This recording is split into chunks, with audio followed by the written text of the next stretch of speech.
Hi everyone! Welcome sa aking channel. I know, ang tagal ko hindi nakapag-upload ng bagong video. Gusto ko lang sabihin na maraming salamat po sa aking mga subscribers sa pag-i-stick sa akin and also sa bagong subscribers. Sobrang thank you that you guys are here. I'm so happy. And gusto ko ding sabihin na I hope you guys staying safe and healthy. So, yun. Let's move on to the topic of this video. So, I've been posting or sharing this from my social media account like my Instagram and Facebook. Gusto ko nga share sa inyo ang aking ginawang pag-restore sa aking old Chanel. But before that, gusto ko munang sabihin yung history kung paano ako nagkaroon ng Chanel. When I was grade school, ang tita ko, kapatid ng mama ko, nagtrabaho siya sa Japan. Noon, sobrang mura pa nung mga designer and branded bag. Hindi pa ganun kasi talaga kasikat na sikat. And then yung tita ko, nag-collect siya ng mga designer and branded bag. Yung iba, pinamigay niya sa mama ko. So, nung napunta sa akin, hindi rin ako aware na yung ginagamit kong bag is Chanel bag. Time na parang katambak na lang siya sa aking closet sa Pilipinas, binigay ko siya sa aking kapatid. Itong bag na to, gamit na gamit siya. Tinabi niya, and then, naluma na. Nagbakbak na yung leather, tapos yung strap niya, hinalawang na siya. So, nung umuwi ako ng Pilipinas, last year, binigay niya sa akin, sabi niya sa akin, sa'yo na to, kasi hindi ko na ginagamit, and sira na. Yun, I was planning to bring it sa shop. Nagre-restore ng mga bag, yung parang ginagawa nilang bago ulit, yung lumang mga designer and branded bag. I decided na wag, and nag-search ako sa mga YouTube kung paano nila pinaganda yung mga luma nilang designer and branded bag. And may mga natutunan naman ako. So, bumili ako ng sarili kong material, tapos ginawa ko siya. So, hindi naman siya ganun kalaki, at saka sobrang basic lang siya na bag. I will show it to you guys how I restore it, kung ano yung step by step na pinagagawa ko. So, so this is the video.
So, that's it. So, nirecord ko yung video na yon a month ago. And then, hindi lang talaga ako nagka-time na i-edit kasi nga ang daming nangyari.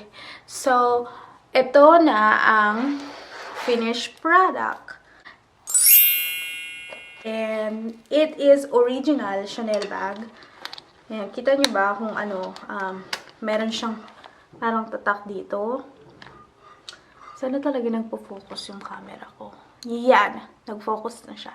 So, meron siyang tatak dito, tapos sa loob may logo. Na ano ko siya guys, napinturahan ko siya accidental. And then here, nilinis ko din tong metal na to, tapos wala na yung ano niya, tornilyo, pero hindi pa rin siya natatanggal. Kasi nga sobrang tagal na siya. Tapos talagang nag-stuck na dyan. Yan, nung nilinis ko gamit yung itong braso, nandyan lang siya. So, ayan, wala na siyang tornilyo. Tapos, ayan yung logo niya. And, dito, ang ginawa ko, ginamitan ko ng sinulid, tinahi ko para, kasi ito guys, natatanggal na siya. So, ang ginawa ko is, tinahi ko, and then, naggamit ako ng glugan. So, yan. Hindi siya perfect sa loob. Kasi nga, sobrang luma na siya, guys.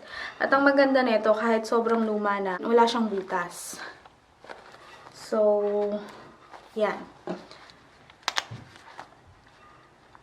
So, I'm actually super duper happy sa kinalabasan ng pag-restore ko ng Chanel. Kasi nagmukha talaga siyang bago. Before na photos, talagang yung dito niya, nagbakbak na siya. Nagbakbak na yung dito niya. Ulit, naglalabasan na dito. So, hindi na siya ganun ka-form kasi nga, gamit na siya. So, medyo, ano na siya, naglo-loose na siya. Hindi na siya ganun ka-foam. Kaya nilalagyan ko ng paper towel sa loob or ng papel para magkaroon pa rin siya ng konti. And then, yung strap is, hindi siya original strap. Nung nagliligpit ako ng gamit ko, meron akong crossbody bag na sobrang luma na. At dapat, hindi ko siya ginagamit. Isasama ko siya sa aking ipapadala sa Pilipinas. Nung nagligpit ako, sabi ko, pwede ko siyang gamitin sa aking Chanel. So, na siya. Gamit-gamit ko na.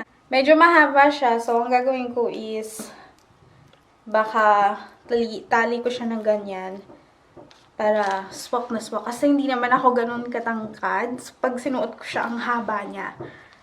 So, I'm so happy sa kinalabasan kasi magagamit ko na siya. Yan. So, I hope you enjoy the video. Thank you guys for watching and I will see you guys next time.